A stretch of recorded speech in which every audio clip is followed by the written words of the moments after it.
L'année 1945 a marqué un tournant dans l'histoire de l'humanité.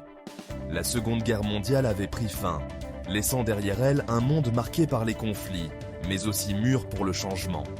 C'est dans ce contexte que les vents de la décolonisation ont commencé à balayer le globe, remettant en question la domination de longue date des empires européens. La décolonisation, le processus par lequel les colonies ont obtenu leur indépendance de leurs colonisateurs, a été alimenté par un puissant mélange de facteurs. La guerre avait affaibli les puissances européennes, tant sur le plan économique que politique. Les populations coloniales, ayant été témoins de la vulnérabilité de leurs dirigeants, étaient de plus en plus enhardies à exiger l'autodétermination. La montée des mouvements nationalistes au sein des colonies a joué un rôle crucial dans la défense de l'indépendance. Ces mouvements, souvent dirigés par des figures charismatiques qui avaient en fait l'expérience directe des injustices du régime colonial, ont mobilisé les masses et remis en question la légitimité de la domination étrangère. Le paysage mondial, lui aussi, avait évolué en faveur de la décolonisation. Les Nations Unies nouvellement créées, qui mettent l'accent sur les droits de l'homme et l'autodétermination, ont offert aux peuples colonisés une tribune pour exprimer leurs aspirations. Les superpuissances émergentes, les États-Unis et l'Union soviétique, cherchaient toutes deux à saper l'impérialisme européen, mais pour des raisons idéologiques différentes. Cette confluence de facteurs a créé un climat favorable à la décolonisation. Les années qui ont suivi 1945 ont vu une vague de mouvements d'indépendance, en Asie, en Afrique et dans les Caraïbes, remodelant fondamentalement la carte géopolitique. La transition du régime colonial à l'indépendance a souvent été semée d'embûches, notamment de divisions internes, d'instabilité économique et de l'héritage persistant de l'exploitation coloniale.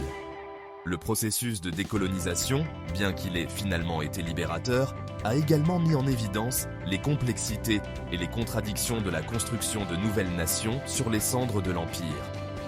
Cet essai explore l'ère de la décolonisation, en examinant les expériences diverses des nations qui sont passées du statut de sujets coloniaux à celui d'acteurs indépendants sur la scène mondiale. Nous examinerons les approches contrastées de la Grande-Bretagne et de la France à l'égard de leurs colonies, les défis uniques auxquels l'Inde et le Pakistan ont été confrontés, les luttes prolongées pour l'indépendance en Indochine et en Algérie, et le démantèlement de l'apartheid en Afrique du Sud. À travers ces études de cas, nous visons à éclairer la nature multiforme de la décolonisation et son impact durable sur le monde. L'Empire britannique, autrefois le plus grand du monde, a adopté une approche distincte de la décolonisation. Contrairement à la France, qui s'accrochait souvent fermement à ses colonies, la Grande-Bretagne a poursuivi une politique d'association, accordant progressivement une autonomie croissante à ses territoires. Cette approche était fondée sur la conviction qu'une transition plus progressive préparerait mieux les colonies à l'autonomie gouvernementale et maintiendrait des liens étroits avec la Grande-Bretagne, même après l'indépendance. La création du Commonwealth, une association volontaire d'anciennes colonies britanniques, illustre cette stratégie. Le Commonwealth offrait un cadre pour une coopération et une collaboration continue en matière de commerce, de diplomatie et de culture. Cette approche, bien que semblant plus amicale que le modèle français, n'était pas sans complexité. La transition vers l'indépendance était souvent négociée plutôt que déclarée unilatéralement, ce qui conduisait à des négociations et des compromis prolongés. L'héritage du colonialisme, y compris les disparités économiques et les divisions sociales, a souvent persisté même après l'indépendance.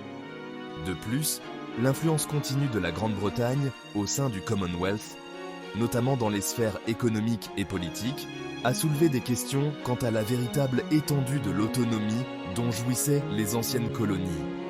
L'Inde, le joyau de la couronne de l'Empire britannique, offre une étude de cas fascinante de l'approche britannique de la décolonisation. Terre d'une immense diversité et de civilisations anciennes, a obtenu son indépendance du régime britannique en 1947.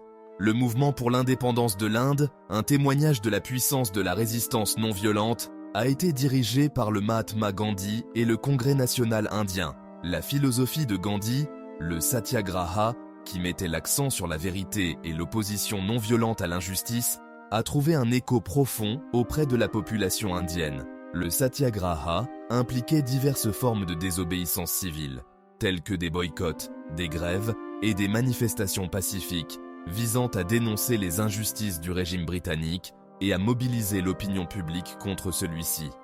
Le Congrès national indien, un parti politique prônant l'autonomie de l'Inde, a joué un rôle central en canalisant les aspirations du peuple indien.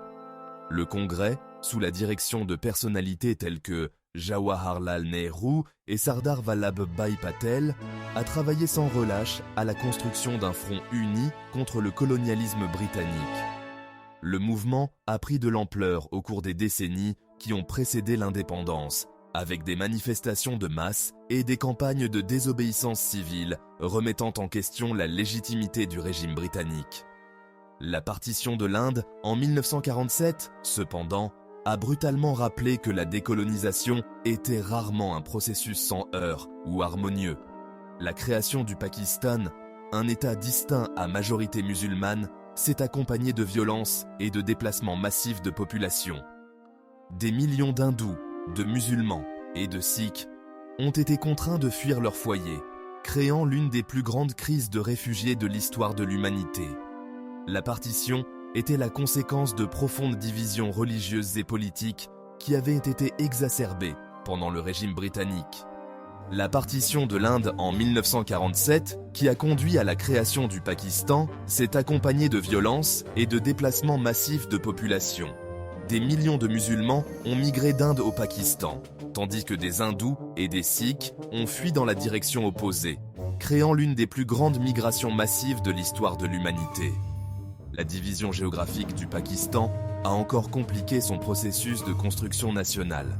Le pays était initialement composé de deux ailes, le Pakistan oriental et le Pakistan occidental, séparés par plus de 1000 miles de territoire indien. Les germes de la division semés lors de la formation du Pakistan ont finalement abouti à la guerre de libération du Bangladesh en 1971.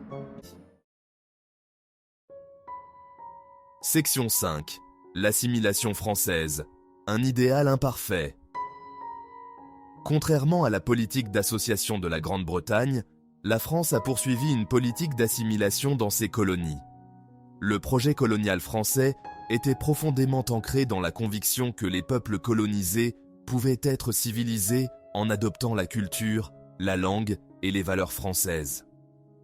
Cette idéologie assimilationniste visait à intégrer les colonies à la République française, effaçant ainsi leurs identités et leurs cultures distinctes. L'imposition de la culture française était perçue comme une forme d'impérialisme culturel, érodant les traditions et les langues locales. Cette résistance à l'assimilation s'est manifestée sous diverses formes, allant de la non-conformité passive à la rébellion ouverte. Les efforts du gouvernement français pour supprimer les cultures et les langues locales se sont souvent retournés contre lui, alimentant le ressentiment et renforçant les sentiments nationalistes.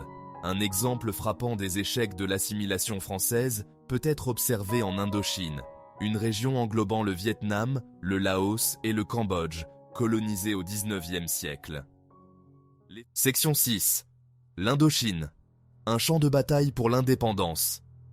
Les guerres d'Indochine ont marqué une lutte sanglante pour l'indépendance et un tournant dans l'histoire de l'Asie du Sud-Est. La première guerre d'Indochine, qui a duré de 1946 à 1954, a opposé la France au Viet Minh, un mouvement indépendantiste dirigé par les communistes au Vietnam. Dirigé par Ho Chi Minh, le Viet Minh a mené une guérilla contre les forces françaises, exploitant sa meilleure connaissance du terrain et s'assurant le soutien de la population locale. Malgré leur supériorité militaire, les Français ont eu du mal à contenir l'insurrection du Viet Minh. La défaite française à Dien Bien Phu en 1954 a marqué un tournant dans la guerre, forçant la France à négocier un accord de paix. Les accords de Genève de 1954 ont accordé l'indépendance au Vietnam, au Laos et au Cambodge, mettant ainsi fin à la domination coloniale française en Indochine. Cependant, le Vietnam a été temporairement divisé le long du 17e parallèle. Les forces communistes de Ho Chi Minh contrôlant le nord et un gouvernement soutenu par les États-Unis au sud. Cette division a préparé le terrain pour la Seconde Guerre d'Indochine, plus connue sous le nom de guerre du Vietnam. Ce conflit prolongé et coûteux a vu les États-Unis devenir un acteur majeur. Les États-Unis sont intervenus au Vietnam pour empêcher la propagation du communisme, soutenant le gouvernement sud-vietnamien contre les forces communistes nord-vietnamiennes et du Viet Cong. La guerre est devenue un point chaud majeur de la guerre froide, l'Union soviétique et la Chine soutenant le Nord-Vietnam. L'armée américaine a déployé une puissance de feu massive et des armes sophistiquées, mais elle a eu du mal à s'adapter aux tactiques de guérilla employées par les Nord-Vietnamiens et le Viet Cong. La guerre du Vietnam a eu un impact profond sur la société vietnamienne, laissant derrière elle un héritage de destruction physique, de bouleversements sociaux et de traumatismes psychologiques. La guerre a également eu des répercussions importantes aux États-Unis, divisant l'opinion publique, érodant la confiance dans le gouvernement et contribuant à un mouvement anti-guerre croissant. La guerre du Vietnam nous rappelle brutalement le coût des interventions étrangères et les limites du pouvoir militaire face à une résistance nationaliste déterminée. Afrique du Sud. La longue marche vers la liberté. L'Afrique du Sud, une nation riche en ressources et en diversité culturelle, a connu une longue et pénible lutte contre l'apartheid, un système de ségrégation raciale et de discrimination appliqué par le gouvernement de la minorité blanche. L'apartheid, qui signifie séparation en afrikaans, a été mise en œuvre par le biais d'une série de lois qui classèrent la population en groupes raciaux et restreignaient les droits et libertés des Sud-Africains non blancs. Les Sud-Africains noirs se sont vus refuser les droits fondamentaux de l'homme, notamment le droit de voter, de posséder des terres et de vivre dans des zones réservées aux Blancs. Le Congrès national africain, ou ANC, un parti politique défendant les droits des Sud-Africains noirs, est devenu une force majeure dans la lutte contre l'apartheid. Fondée en 1912, l'ANC a d'abord choisi la voie de la résistance pacifique, organisant des protestations, des pétitions et des grèves pour contester les lois discriminatoires. Cependant, les politiques de plus en plus répressives du gouvernement, notamment le massacre de Sharpeville en 1960, ont conduit l'ANC à adopter la lutte armée comme moyen de parvenir à la libération. Nelson Mandela, un éminent dirigeant de l'ANC, est devenu un symbole de la lutte contre l'apartheid. L'engagement indéfectible de Mandela en faveur de la justice et de l'égalité, même face à l'emprisonnement et à la persécution, a inspiré des millions de personnes en Afrique du Sud et dans le monde entier. La libération de Mandela de prison en 1990, après 27 ans d'incarcération, a marqué un tournant dans l'histoire de l'Afrique du Sud. Son leadership, ainsi que celui de F.W. de Klerk, le dernier président de l'ère de l'apartheid, ont ouvert la voie à une transition pacifique vers une société démocratique et non raciale. Le démantèlement de l'apartheid au début des années 1990 a été une réussite remarquable, un témoignage du courage et de la résilience du peuple sud-africain. La transition vers une société démocratique n'a cependant pas été sans difficulté. L'Afrique du Sud continue de se débattre avec l'héritage de l'apartheid, notamment les inégalités économiques, les divisions sociales et la nécessité de la réconciliation et de la guérison. Le tiers-monde. Divisés nous sommes. L'ère de la décolonisation a vu l'émergence du tiers-monde, un terme utilisé pour décrire les pays qui n'étaient alignés ni sur l'Occident capitaliste ni sur l'Est communiste pendant la guerre froide. Le tiers-monde englobait un groupe diversifié de nations, principalement en Asie, en Afrique et en Amérique latine, qui partageaient une histoire commune de colonialisme et un désir d'autonomie et d'autodétermination accru dans le monde post-colonial. Cependant, le tiers-monde était loin d'être un bloc monolithique. De profondes divisions existaient au sein de ce groupe, découlant de différences idéologiques, de rivalités régionales et de disparités économiques. Certains pays du tiers-monde ont embrassé des idéologies socialistes ou communistes, tandis que d'autres se sont alignés sur l'Occident, recherchant une aide économique et militaire.